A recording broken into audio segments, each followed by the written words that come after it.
Vox Novus, the new voice. Vox Novus, the new dimension. Vox Novus, thought and movement leaders who will share from their experience and offer tools to help us navigate our rapidly changing world. My name is Victor Furman. Welcome to Vox Novus, the new voice. As we embark on a new year, many of us are seeking ways to break free from the fear and constraints that have held us back and hindered our personal progress in the past. So what does it take to embrace fearless living, take charge of our lives, and unlock our full potential in a significant way this year? My guest this week on Vox Novus, the freedom specialist Bob Gardner, emerges as a beacon of inspiration with his transformative healing tools and body-based approach, empowering individuals to break free from self-imposed limitations, conquer fears, and authentically live a life filled with purpose, joy, and fulfillment. His website is thefreedomspecialist.com, and he joins me this week to share his personal path of liberation and new book, Built for Freedom. Please join me in welcoming to Vox Novus Bob Gardner. Welcome, Bob. Hey, thanks, Victor. Thanks for having me on. I'm excited to chat with you. Thank you, Bob. And please share with us your early path and aspirations and how they ensued for you. My early path, my aspirations were as a kid, I wanted to be the kid that could fire lightning bolts out of his fingertips and do the Dragon Ball Z stuff. And in the process of sort of chasing these legendary kung fu abilities and getting a degree in artwork and stuff, I actually realized that I had all these emotional issues on the underside of my life. And so I started coping with that through pornography and through binging on food and through other types of coping behaviors, and ended up in an 18-year addiction and screwed almost everything up in my life. That's the early path. Well, your bio shares that during those 18 years, you had those addictive patterns. You were on the brink of both divorce and suicide. Something inside of you told you it was just not time to quit. Where do you think that guidance came from, and how did that change everything for you? I don't know exactly. I mean, everybody's got their own view and what they ascribe it to. I'll just say that there was some sort of internal desire to continue to move toward it felt like there's got to be a possibility. There has to be more than what I had been shared with. So many people around me were like, no, addiction is a permanent situation. The depression, you're going to be coping with that for a lifetime. Stress is a fact of life. Anxiety, normal. The suicidal ideation and stuff, well, sorry, you got the bum rung on the ladder. And there was just some intuition, some hunch, you could call it an inspiration. I was reading early in scriptural accounts and reading things that seemed to indicate that there was more hope than what was there. I wasn't reading about Jesus telling people that he wanted to see them in his office every week for the rest of their life, but it was like, go, your faith has made you whole, go live your life. And so there was some part of me that just clung to that as a hope. I had no evidence that it was true in my own life, or anybody else's life around me, but I could not let it go and just acquiesce to, nope, that's just the way life is. And so when stuff got sour, and when my wife looked at me and told me that she wouldn't necessarily be sticking around if I didn't do something. And so I was looking at possibly being alone my whole life and being that depressed. That's where I said, look, I don't want to die at this point in time, but I definitely don't want to live the life that everybody's told me I'm doomed for. And so I just threw everything out that people had told me, all the professionals, all the authorities, all the people that said that they knew about this. And I said, watch, let me prove you wrong. And you emerged as the freedom specialist. How would you define that specialty? It's a funny story about how I came to that name. Is as I was trying to figure out how to name the company, it was originally I was only helping men who were dealing with pornographic issues, sexual addictions, and things similar to what I was doing. But then women started asking me if this was only for guys and their wives, their friends, and so on. And I was like, no, I'm just teaching people the mechanics of their body, the mechanics of how their mind and body work together to produce these experiences of misery and, on the other side, happiness and joy. So it doesn't really have anything to do about men. So that means I had to change the name of the company because it was Liberate a Man. And then I was like, well, what would I want to be? And I was like, I could call myself the addiction specialist. I could call myself the depression specialist. But I was like, but everybody who has an addiction is a specialist in addiction. They know all about it. I want to specialize in freedom. And freedom to me at the time just meant like I'm no longer being pulled back into those emotions and behaviors. But then over time, it became this other exploration where it was no longer freedom to not do the things that were dragging me down. It was freedom to do the things that I cared about, freedom to no longer even have to worry about triggers and traumas and stuff. And then it was a kind of freedom that eventually evolved into a kind of happiness on autopilot, but it was an evolution over time. And I think the name of the company is something that keeps my eye on the ball and keeps me away from hunting for trauma or focusing on life as a problem when deep, deep down, there's a clear understanding within me that life itself is this beautiful, glorious phenomenon. And humans show up in this heavens and then we turn it into hell. Tell us some of the steps that you took after your own freedom awakening. So initially, I thought that I was a weirdo. See, because I mean, I'd been to 12-step programs, I'd been to counseling, I'd read books, I'd tried online programs and all these different things, and none of it seemed to be really helping. I learned a lot of stuff. I made friends. I had comforting experiences. It's not like it was bad, but I looked around and nobody was getting better. And so I didn't have anybody else to ask questions to and be like, well, what do I do different? So I just told my wife, I'm like, okay, I'm going to just try whatever comes to mind. And then the first thing I thought was, I need more light in my life. Now, I lived in Phoenix, Arizona. So the notion of more sunlight was a little bit counterintuitive. And yet that was the start. So what I started doing was I would climb up on the roof and I simply made an appointment with myself to every day I was going to watch the sun set and the sun rise. I quit watching the sunrise after a while because the roof frosted over one time while I was up there and I almost died on the way down. But it was that daily appointment with the sun. Some days I stared right at it. Other days I looked around. Some days I was cussing about my day. Other days I was just quiet sitting there. Some days I was thinking about things. It wasn't like there was a regimented thing other than that practice of take a moment a couple times a day, 20 minutes or so, and just pause and then go back into your day.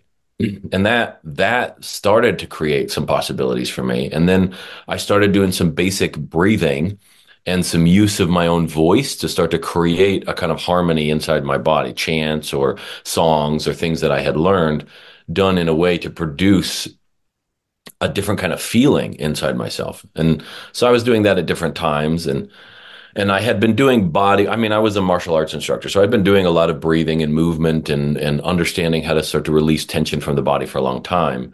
And so as I was doing that and I started doing some of these other things, one day I was just sitting on the roof and my body sort of disappeared. And it was like I could feel my own heartbeat inside the trunks of the trees 50 feet away. And the sky was pouring through my eyeballs and the back of my head. And there was this tidal wave of pure happiness that wasn't what I thought it was. I used to think that happiness was excitement or happiness was like fun and laughter. And in reality, it was this effervescent sort of when you pop the top on a soda bottle and these little bubbles fly everywhere. And it was just this subtle undercurrent of effervescence that I was feeling. And it just washed through me. And I wasn't doing anything for it. I was just sitting on the roof. And I realized, oh, happiness doesn't depend and doesn't come from the outside. But I'd known that in my head, but I felt it. And then from that day forward, as I continued to do the things that I looked at and developed, it just started to bleed everywhere to where that's more or less all the time in the background of everything I'm doing. It's beautiful. Thank you for sharing that with us. What are some of the biggest problems that people have when they seek you out for coaching, support, and inspiration? So most people seek me out for the problems that they think they have. And the problems they think they have are depression, addiction, anxiety, trauma, PTSD, OCD, bipolar stuff, sometimes chronic pain and autoimmune diseases. They're coming to me often as a last ditch effort to solve what they think is the problem. And those are the diagnoses. And I turn the table on them and I try to get them to see that that is not the problem. That is actually their body's solution to an other problem, something underneath the hood that hasn't been addressed. And if you take that solution is like a pacifier to a baby. So you take the pacifier away, but you haven't solved the poopy diaper, then pretty soon that baby's going to scream, cry, try to find something else to suck on. And that's how people end up jumping from one addiction to the next, or one emotional dependency to another one, and so on. And so what I had to learn to do was start to educate them as much as possible and put them through physiological experiences to help them realize through their own experience that, oh, that's just downstream. The depression is a downstream effect. These suicidal thoughts are byproducts of the discomfort inside of my own system. And if I handle this reflexive, instinctive discomfort reaction, then the suicidal thoughts don't come. The depression doesn't come. The addictive behaviors, I don't feel urges. And so what I've helped them to see is this is a reflex action. It's an instinct. You weren't born with it, which means you can learn it. You learned it along the way. And if you can learn to be miserable on autopilot, that means you have everything you need to learn to be happy on autopilot. All it takes is a different kind of training. And as they start to discover that really what's at the root of it is my physiological reaction to life that has been trained. It's useful. It has 100% success rate at surviving everything life has thrown at them. So it's not bad. It's just that now when they want an upgrade, we've got to go back and retrain it. And then as they do that, they suddenly realize that they're starting to respond to the people in their life differently, and they're cooler under fire, and they don't go into these bigger swings. Or when they do feel a big emotion come on, their body starts to handle it on its own without them having to willpower their way through it, all because of the instinct underneath it. So they think that the problem is all of these big emotional states. But in reality, the main issue that they're having is just that their mind and body have learned one way to handle life and haven't been given another option. And we've got to put them through some experiences that give them a compelling reason to explore another option. And once that happens, then it starts to take over and gain momentum on its own. As you shared in your own path, you incorporate a plethora of tools to help others: martial arts, breath work, functional psychology, deep tissue release, and numerous other healing modalities. Let's talk a little bit about each of these, starting with martial arts. I'm not a person who's ever engaged in martial arts. How do you bring someone in who's never engaged in martial arts and sort of get them involved in that? So what's fascinating about martial arts and why it's so useful is that martial arts is inherently a discipline around resolving conflict, right? So inside of that space, that means what you're learning to do is hold your body and hold your position and your breathing and your movement in such a way that if there is conflict, you arise victorious. And so what I've done is strip away the sort of combative nature of it. And I've taken the same principles and I've helped people go through drills that are sort of like, sort of goofy roughhousing, that we use various different tools. We'll use knives, for instance, because that makes people feel a stress response, but we're doing it slowly and we're helping them learn how to unhook their stress response while there's a knife in their hand or a knife in somebody else's hand. And nobody's there trying to hurt each other. So it's not, I've taken the combat out of it, but the conflict resolution is still in there. And ultimately, I'm helping them focus on the fact that in every fight, there are 10 battles, and the first 9 are with yourself, with all your fears, with all your worries, with all your pains, with all your limitations. And the last fight is with the person on the other side of it. And if you can resolve the first 9, that last fight, whether we win or lose, isn't as big a deal. And it's the same thing with all the rest of life. Most of the time, all of our struggles are inside ourselves. And if we can train ourselves to no longer create that kind of chaos inside, the rest of life, even if it doesn't go our way, isn't that big a deal. Now, most of our listeners practice yoga, and in the process of practicing yoga, they do breath work. How does your breath work come into play? So breath work is such a vast arena. A lot of people when they're training in breath work and they're going to these certifications, some of them $20,000 or more to spend a period of time learning about breathing and various different patterns.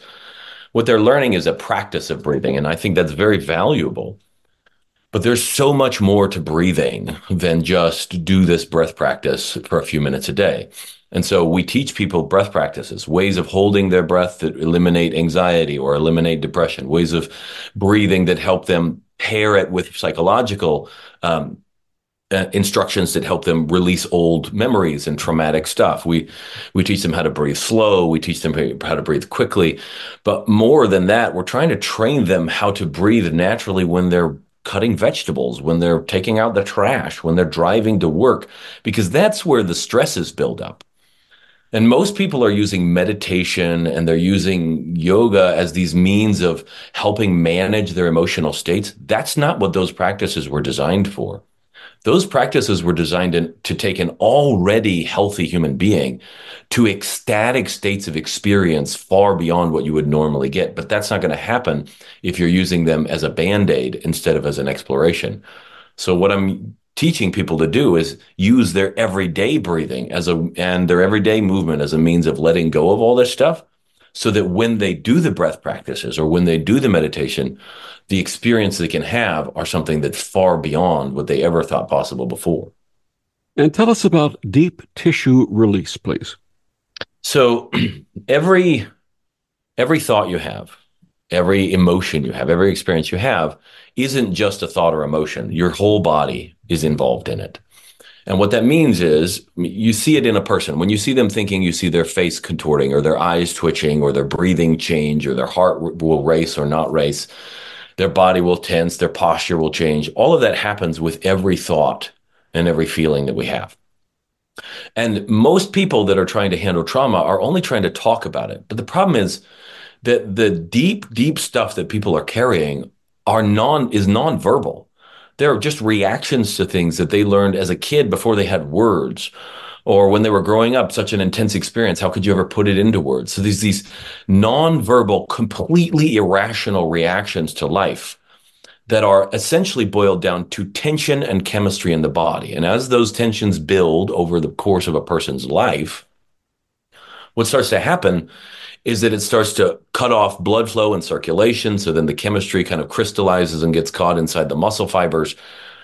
And you have this sort of experience of a life that feels more and more and more suffocating or more and more and more trapped. And so these deep tissue techniques that I learned from this, it's an old Siberian method of healing that's been handed down from teacher to student, has never been written down. I'm trying to rectify that. And is a process of challenging that. So essentially what I'm using are different tools, whether it's my hands or whether it's a set of rounded sticks or whether it's like a leather cord or a whip or whether it's like just a piece of metal or something that elicits different responses from the body. And then I'll press on different spots or I'll glide through them like you would expect in a sort of massage thing. But then what I'm doing is holding it there until their brain has this flash image of, oh my gosh, that's what's happening there. That hurts. I'm holding that. And then I'm working with their system, teaching them how to breathe through it, helping them actively in the process of learning how to relax that area in their own body so that they don't continue to tense it unconsciously. As those unconscious tensions disappear, with them goes all the caught chemistry of those old emotions. With them goes all the memories that were associated with those sensations in the body. And sometimes people will have massive traumatic like episodes that have come up to mind and then been released as they've gone through this. Other people, it's just emotional. Some people, it's thought related. Some people, it's purely physical. But invariably, they leave feeling lighter and they have this deeper sense of their own system and they understand that they're actually okay. And by the end of it, every time, what they've found is that space inside themselves that is untouchable by any other human. It's a pure, clear space. And that's the place that they learn to live from. And I'm trying to help them map that in their experience so that as they walk through life, They realize, wow, there was nothing wrong with me in the first place. It was all just kind of a story I made up to navigate social situations. And they can start to live with that feeling on the inside, just like, I've been able to do for so long. And what other body based healing modalities do you bring to play? So I use some yoga, definitely use some yoga, some vocalizations, whether those are, and people get to choose. So if they want to use Christian chants or Christian prayers, or if they want to use Hindu or Sanskrit, they can use whatever they do. I'm just showing them how to use their voice to activate different areas of their nervous system. And so I'm using those vocalizations, yoga, posture, meditation. We're doing a lot of movement oriented things as you get the body into different positions. The brain is now, because they're interconnected, able to think differently.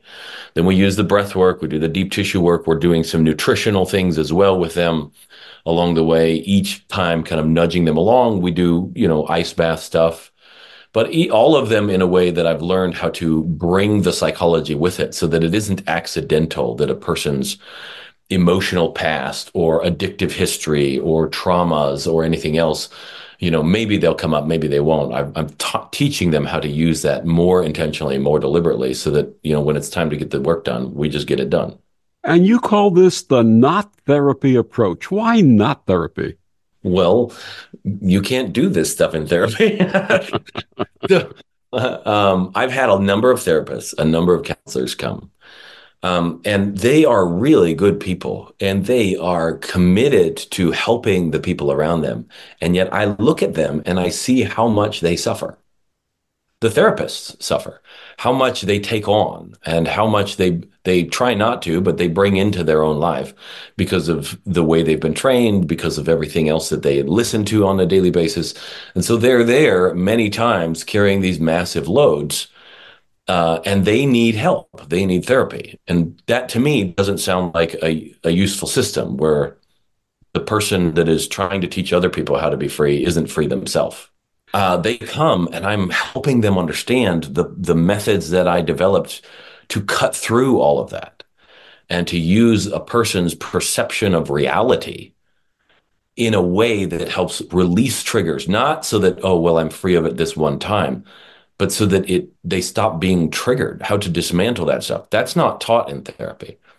In therapy, it's still, and I think it's changing, but in therapy, it's still the common parlance is that these diagnoses, these symptoms, these things are things you can cope with. They're things you can manage. They're trying to normalize it and saying, like, everybody has anxiety, everybody has, trauma or depression. And in some ways, that minimizes some people's experience. But in many ways, I look at it and I go, you have to tell me what it is that you mean by trauma before I'm willing to accept this blanket claim about what it is. Same with addiction, same with anxiety. And when I get them to tell me, invariably, I ask, how is it that you know that you have trauma? How is it that you know that you're experiencing anxiety? What is it that's telling you this? How do you know you're not excited?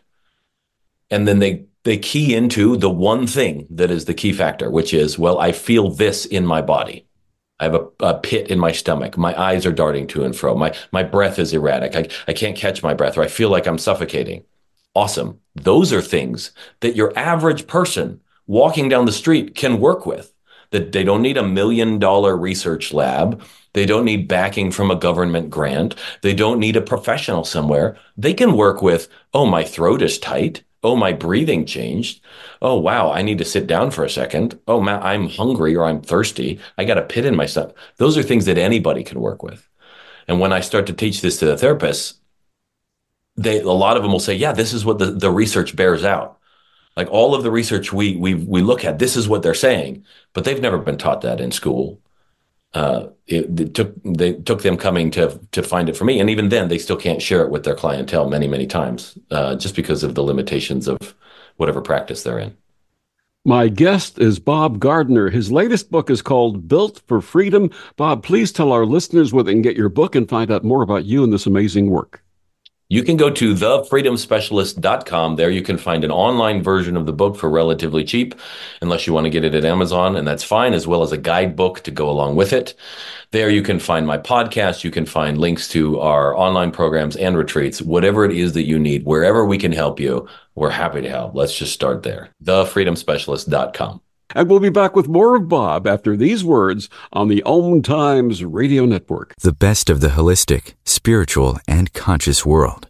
Om Times Radio. IOM FM. Om Times Magazine is one of the leading online content providers of positivity, wellness, and personal empowerment. A philanthropic organization, their net proceeds are funneled to support worldwide charity initiatives via Humanity Healing International. Through their commitment to creating community and providing conscious content, they aspire to uplift humanity on a global scale. Om Times, co-creating a more conscious lifestyle.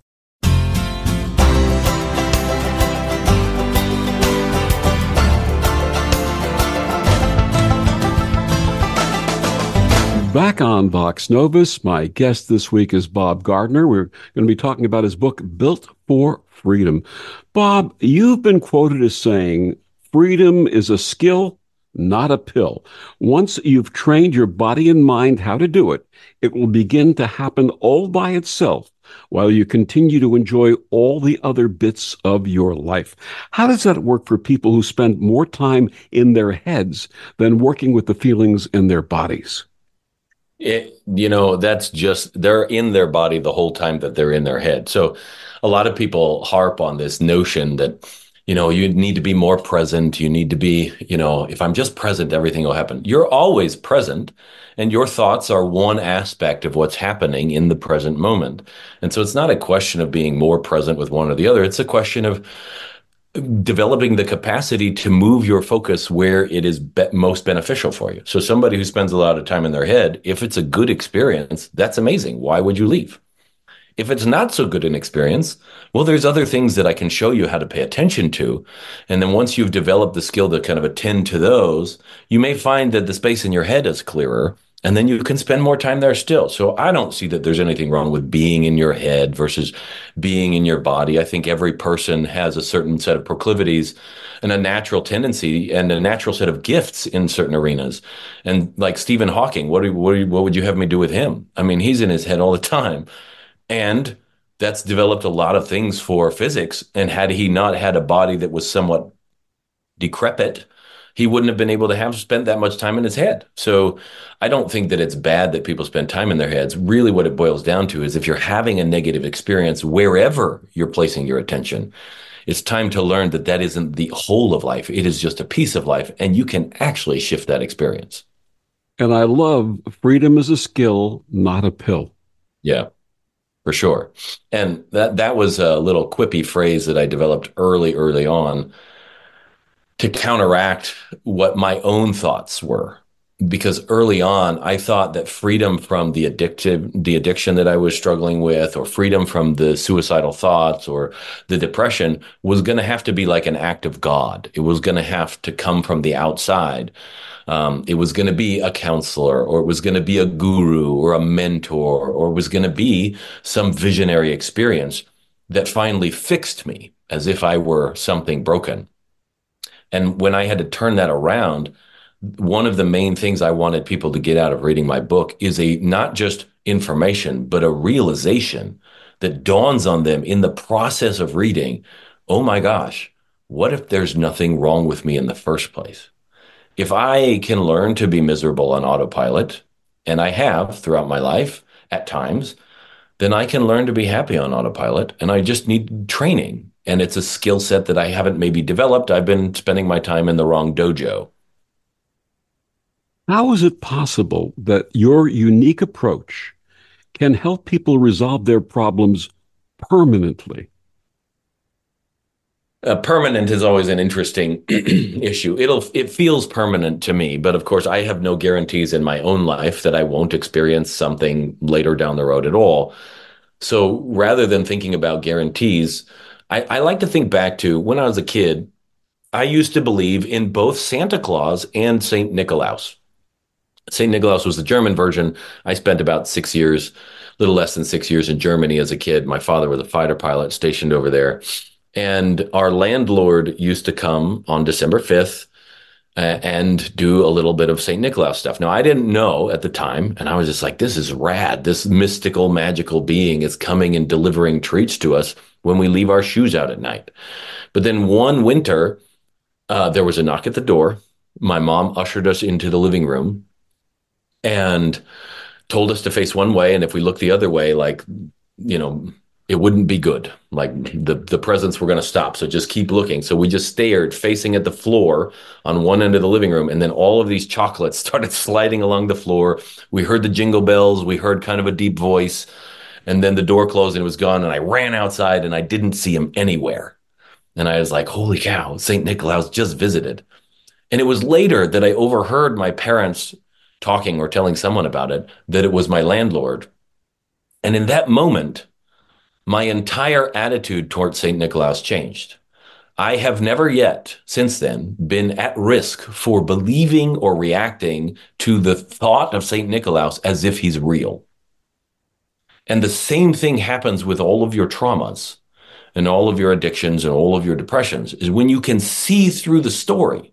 It felt real at the time, and everything in my little kid brain I could have marshaled as evidence that no, this in fact did happen. I heard the voice. I heard the bells. I saw the candy. It was the right day.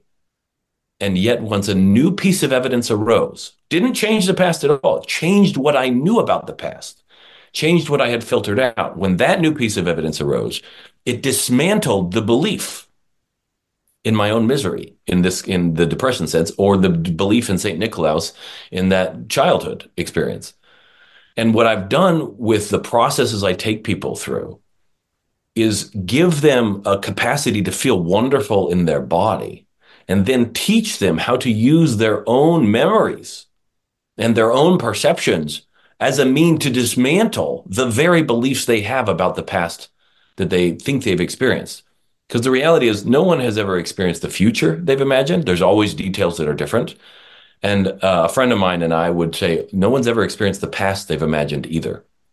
We have filled in so many gaps and added so many layers of interpretation that the reality of what happened, as heinous as it might be, like if you're a kid who got, kidnapped and was sex trafficked for a long time, not what I would script for anyone on the planet, definitely something worth stopping. And yet all of the stories on top of that about how you are worthless, about how you don't deserve much, about the nature of your life and whether or not you're going to have happiness ever in the end. All of those stories, those aren't what happened.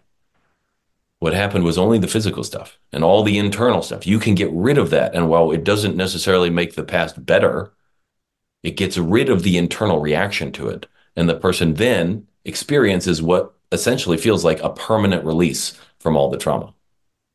You offer retreats for folks. What can people expect if they consult with you or go on a retreat? So the stuff we have online, the programs that I've developed, the book I wrote, and other things are a way to both communicate and help people see what's really at the heart of this, and also to help them with all the stuff I can teach them to do at home so that they can start to experience this for themselves. The retreats I started running because I'm something of an impatient fellow. And I know if I can get something done more quickly, then there's no reason not to.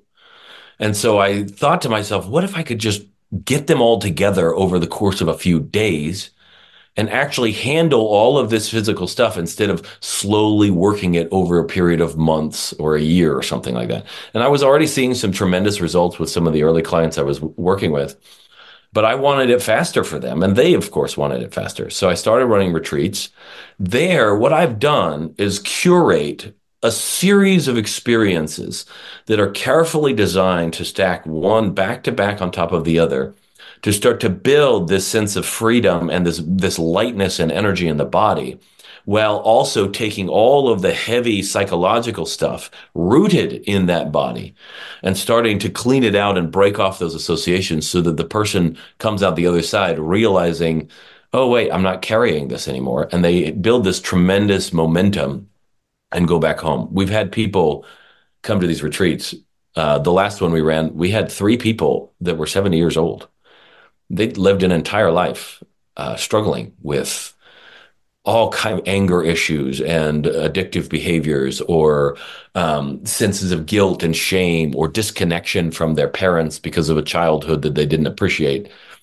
And then they've been writing back since then about how much that changed and how much freedom they felt that they never thought possible. These are pastors and teachers and engineers and truck drivers and people who have often tried everything and nothing has worked. Not because the other things aren't useful, but because they only handle the verbal side of things. And so I wanted to give people a chance to feel the freedom and that can happen when you handle the physicality, and to realize how quickly things can change. Because if you're 70, you still got lot of life left in you. And there's no sense in like throwing in the towel and believing that you have to carry that same story for the next 10, 20, 30, 40 years. What if you could put it down? What if you could get a new lease on life? Only this time you don't have to start without knowing how to talk and walk. That's what those are about. May I respectfully offer that you are not an impatient fellow, you're an efficient fellow. I agree. I respect that. Thank you very much. Thank you. You share that our bodies have innate power to heal from pain. Please explain. So pain is a production in the brain. It seems like it comes from the body, but all of the neurology indicates that it doesn't. Why is one thing painful to one person and not to another? Why is the same thing painful sometimes and not at other times? Why is it that you can distract a person and do something really intense to them and they don't realize it? And other times, because they're so focused on it, it feels more and more and more intense than it ever was. Pain is 100% of the time an opinion of the brain about what's going on in the body. That is from all of the leading researchers in pain science. And understanding that, as I was going through a lot of the training and a lot of the experiences that I was seeking out to try and understand my own psychology and my own capacity to build my own experience, I went through a lot of really intense physical ordeals. I'm gouged with antlers and whipped and poked and hit with chains and fighting underwater, half drowned, like all these different types of things. And there were so many moments in there where, because of the training, it was done. I mean, these were with ex-Russian operatives and people who were training this way so that they could be like invisible spies and not necessarily to do what I'm doing. But I was training, and some of them were like, I've never felt it done with that kind of intensity occur to me, that those types of impacts on the body and whatnot. Usually those come out of anger from other people, but these people were just kind and gentle and with this intention of like, look, we're going to help show you the way that your body makes pain so that you can get your body to stop making it unless it's useful to you. Because sometimes, having pain can be useful. And so, as I went through it, I'm receiving these pokes in my back or in my belly. And as I'm doing it and they're sitting there for long periods of time, I started to notice that the pain would disappear, but the stick was still there, or that where I was feeling the pain was not actually where the thing was. And so I started to question it and ask myself, what if this isn't pain? What if this is just information and my body is creating a plan on what to do with it? And that plan is make the skin freak out and make the body freak out so that it'll move out of the way and go to safety. And as I started to question that, I realized you can actually train your body to handle pain differently and often, or sometimes at least, not even create pain. So I had a lady come to me who had pain, chronic pain, 7 years. She had been using opioids to manage it, developed a massive opioid addiction and sort of willpowered her way off of it. And for the last year before I met her, she described it as razor blades moving up and down her bones all the time when she moved. And it was just grunting just to stay alive. And she was at her wit's end. And when I met her, I could see that as she was talking about some of her frustrations in life, she had given up on getting over pain. She was trying to get help with her business and her emotional struggles. So when I started observing her talking about all of this stuff, I noticed this buildup of tension in her back. I asked her if I could just give her a little bit of a thump to it. And so I coached her in how to breathe, and I thumped it once, twice, and the third time was a pretty intense one. It was a very systemic thump. And she turned around, looking at me like, what are you doing? And I told her to breathe, and she relaxed. And then I had to go. But then later on that night, she texted me that all of the pain in her body was gone. It was the first time in 7 years that her body had been quiet. And she's like, what is this? How is this possible? Tell me more. I want to learn. And all I had done was take her body's habit of rioting and give it something to riot about. The nociceptors in the body are busy. All they do is get excited when there's a lot of excitement in some of these other sensory nerves. And so when someone starts rioting, they just jump on the bandwagon. They're like, down with the king or whatever. So her body had just gotten used to rioting to the point where all pain was everywhere. And when I gave her an intense enough experience that sort of recontextualized for her own nervous system what was going on, and then all of a sudden, all the pain disappeared. And it hasn't returned since. It's been 4 or 5 years since then. And she has not had that systemic pain ever since, just from working with the body really intensely over a short period of time. That's amazing. Can that work for any type of pain? I don't know. I mean, I haven't worked with every kind of pain on the planet. My hunch is probably.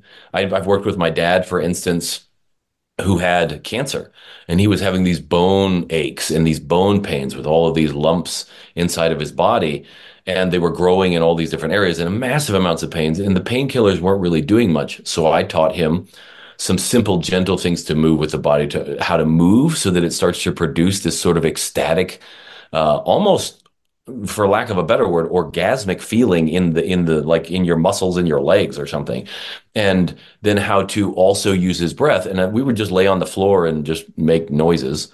And he would go to sleep for a couple hours at a time, totally in bliss, just because we had done some things to start to ramp up production of his own natural painkillers inside of his body. We started to move and get his sensory system in touch with areas of his body that felt great. So my hunch is that it could happen with all kinds of pain. I mean, maybe not like a cut on your arm or a broken bone or something, but even then, I've dealt with all those different types of pain differently ever since I started learning this. So if it doesn't get rid of it, it definitely can help in all ways. My guest is Bob Gardner. His book is called Built for Freedom. We'll be back with more after these words on the Om Times Radio Network. Humanity Healing International is a small nonprofit with a big dream. Since 2007, HHI has been working tirelessly to bring help to communities with little or no hope. Our projects are not broad mandates, nor are they overnight solutions, but they bring the reassurance that no one is alone and that someone cares. To learn more, please visit humanityhealing.org. Humanity Healing is where your heart is. So I'm a cat, and I just moved in with this new human, and she's got this little toy she's always playing with, all day long. Tap, tap, tap, tap, bloop, bloop. She can't put it down.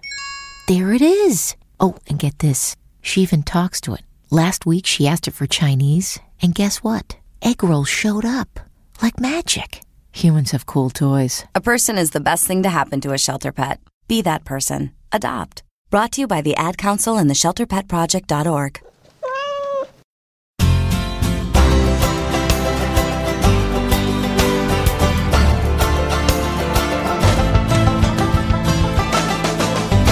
Back on Vox Novus, my guest this week is Bob Gardner.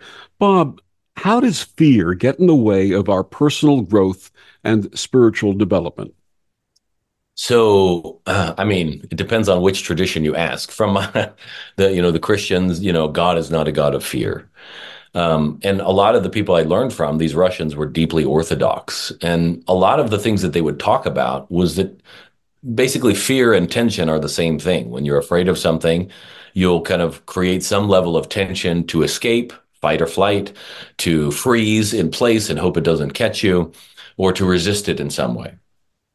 And so if you're trying to grow towards something, you have a goal in mind, you have an aim, you have some driving question in your life that is urging you forward, and then you feel fear. What is fear? How do you know you're feeling fear? Generally speaking, the body freezes up. There is an amplified emotional response that usually comes in the form of a different type of breathing, often heavier, but sometimes the breathing gets shallow. And then you have tension that locks your own movement and prevents you from having more opportunities and more flexibility and adaptability than you would normally have. And while these fear responses are biologically meant to help you in a pinch, to focus all of your life energy on survival, most people's fears are phantoms. We're not being attacked by dinosaurs and saber-toothed tigers and woolly mammoths and all the stuff that's there. We're not being generally hunted down by arch nemesis and all the stuff you see on in Hollywood. Generally speaking, like what's really going on in our lives is we're sitting down having dinner, we're getting up, driving to work, we're getting paid to do something that we may or may not enjoy, but it's very minimal effort.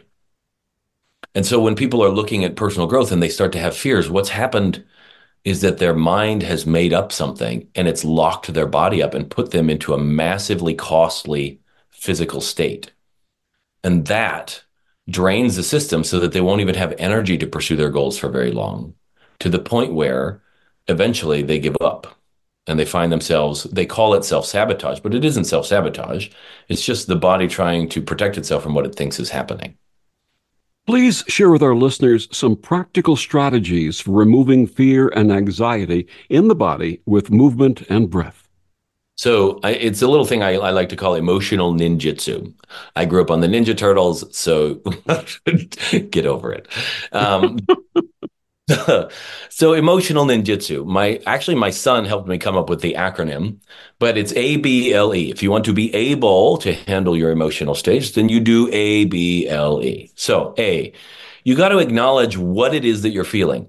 Not necessarily fear and anxiety, but what in your body, what is happening and where. And well, this is helpful because you also are going to identify the places where you are not feeling it. I don't care who you are, your elbow, the skin on your elbow is rarely, if ever, depressed. Your butt cheeks are rarely, if ever, romantically inclined. Your nose hairs are rarely, if ever, angry about what's going on in the next room. So there are parts of your body that, as stupid as it sounds, are not actually engaged in feeling the emotion, which means that it's smaller than you. And if it's smaller than you, you have nothing to fear. So the first thing is to acknowledge what's going on in a way that puts it in its place. I have people do this just by narrating. So, wow, man, my wife, we were driving down the street. The kids were screaming in the back of the car, and we have 6 children, which is a lot to put in a car. And they were all talking at, 100 decibels higher than they should have been. And so I started breathing, I started relaxing my body, and we'll get to that. And my wife looked over and she rolled her eyes. And my brain went wild. It went like, oh my gosh, I have spent all these years learning how to manage my emotions, and you still think I'm an idiot. And here I'm the one managing it, but you're just sitting over there on the corner judging me. I could have let my brain run with that for a long time and resented my wife for hours, if not days. I was a master at misery, possibly a grandmaster at misery. And instead, what I did was narrate. I looked over at her and I said, "Oh my goodness, you rolled your eyes." And I totally took that as some kind of judgment in my system. And then I started getting all up in arms about how I'm doing my best. And all you had done was roll your eyeballs. Notice I was narrating only the facts, not my interpretation, and only what I was experiencing, not blaming her on it. In that moment, she goes, "No, I was agreeing with you. The kids are really loud." Man, did I misinterpret that eye roll. And how many others have I misinterpreted over life? So acknowledging and narrating what's going on, just as like, oh, this is the experience I'm currently having. That's cute, is helpful because then you can do the next few items. B, we've done A, now we're on to B, breathe. It doesn't matter how you change your breathing. Just change it from whatever it is. If it's erratic, keep it smooth. If it's slow, make it fast or make it slower. If it's heavy, make it heavier or softer. If it's super calm or frozen, breathe really, really fast. Whatever you got to do, but just change it. Because when you change it, you've changed the state that your body matched to the feeling. So now it's going to confuse your body, which is where you want it to be, so you can teach it something new. After you started breathing different, then you loosen. That's the L. Loosen up the tensions that you found. Most people's shoulders are around their ears. A lot of people have a clenched jaw, or their facial expression is stuck in their resting, that kind of face. And then they have like, they're not breathing really deeply. Their ribs are tight. Any of those things. So you start to loosen up the places you notice tension. And then E, escape. And that is get into a body position that feels like it's not attached to that emotion. So one time my website had broken, and the doomsday, the used car salesman in my head was spouting doomsday prophecies just nonstop about how we were never going to get food on the table again, and the apocalypse was coming, and I was a failure.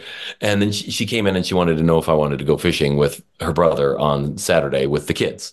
And a couple years earlier, my mind would have been like, "Oh my goodness, I am working all day long to try and put food on the table, and now I don't even get a weekend and all that stuff." Instead, what I did was drop on the floor and do snow angels on the carpet, breathing in and out.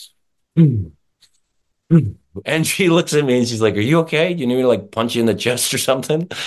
I was like, "No, I'm good. I'm still doing snow angels." I just that my website broke, and it's kind of frustrating because I don't know what's going on, and I think I'm freaking out because I think we're never gonna have food again, and I got a lot of stories going on. Maybe now's not the best time to ask me this question. Can I answer it later? And she looks at me and she's like, "Sure." Leaves the room. I felt amazing. I got up. I had been free of the resentment toward my wife instantly. And I was also free of the frustration that had been mounting with the website that I hadn't noticed. And I solved the problem in like 30 minutes. I realized what was going on, but I could only do that from my most optimal state. When you are happy, you are more creative, you're more intuitive, you are more connected to other people, you're stronger, you have more stamina, your immune system works better. Happiness is like the fuel of human life, and yet we claim that stress should be the fact of life.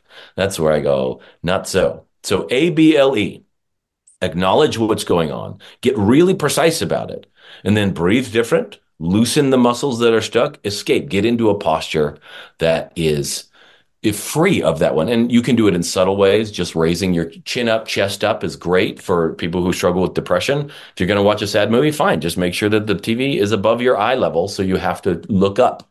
You'd be surprised what that does. Just simple things. Now, this is not just for negative emotions. It's for all of them. Let's say you have this joyful thing happen to you. You acknowledge it. Don't let it just pass by unacknowledged. Acknowledge what you're feeling and where you're feeling it. Breathe in a way that allows that feeling to soak into more of your tissues.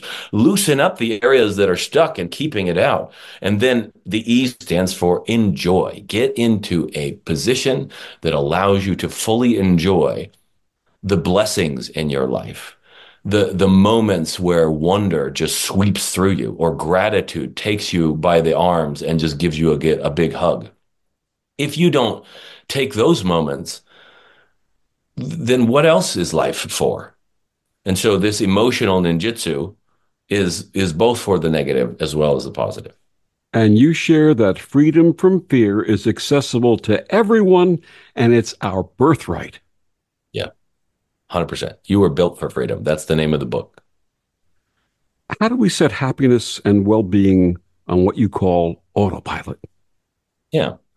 That's a great question. And the next book I'm writing is diving into this a little bit more. But essentially, look, right now, if a fly buzzes by your ear, you reflexively reach up and swing it. If you reach out and your hand touches a flame, your body reacts before you even become consciously aware of it. And then you say, ow, even if it didn't really burn you. And so those reflexes are what I have learned and spent all this time training. Because if we're only working with, well, my mind thinks this and then my body has this emotion, we're still a couple steps downstream from what's really going on, which is instinctive reactions to life. You want unconscious competence. Right now, you're unconsciously competent at reacting to life in all kinds of different ways, and it happens on autopilot. So happiness on autopilot is about training those reflexes at first consciously so that they become unconscious. And then you simply notice, wow, years ago I would have reacted differently, or holy cow, that didn't even bother me. Wow, this is amazing. Or you notice things happening, and it's almost like you no longer have to be the driver on every road trip you take in life. You actually can take time in the driver's seat and then swing over to the navigator's seat and then sit in the back seat and read a book, look out the window, climb on the roof and wave your hands in the wind. When you know how to operate the machinery of your own human life, you don't have to sit there and control everything, because I don't care what people tell me all the time. There is nobody that I know of on the planet that wants to be in control all the time. They want life to work out for them. And it's designed to do that. That's what your reflexes are for. That's what your instincts are for. You just need to give them the right kind of instructions. And yeah, maybe you got a bum rap as a child, and you got some really rough circumstances. We don't have to wallow in those anymore. Let's just give you some different circumstances so that your body isn't constantly reliving what's already been passed for a long time. The wisdom and experience of my guest, Bob Gardner. His book is entitled Built for Freedom. Bob, one more time, please share with our listeners where they can get your book and find out more about you and your work. Yeah, just go over to thefreedomspecialist.com. There you can get a digital copy of the book. You can find the podcast and all the online programs. You can schedule to talk with a member of my team. And, if you want to come to a retreat, we'd love to have you. I mean, there is some real magic that happens there. We also have a nonprofit that we started. So if you want to support work like this happening, where people are being freed from all of these decades of trauma and pain and rape and abuse and all this stuff, and you just don't know where to put your money, you can get a tax-free donation if you go over to the website, and there's a link there that you can donate to the Built for Freedom nonprofit that we started. And that is giving people scholarships to be able to come and get the help that they need as well. Bob, thank you so much for this work and all of this wonderful information you've shared with our listeners tonight. Oh, it's been my pleasure, Victor. Thank you for having me. And thank you for joining us on Vox Novus. I'm Victor, the Voice Furman. Have a wonderful week.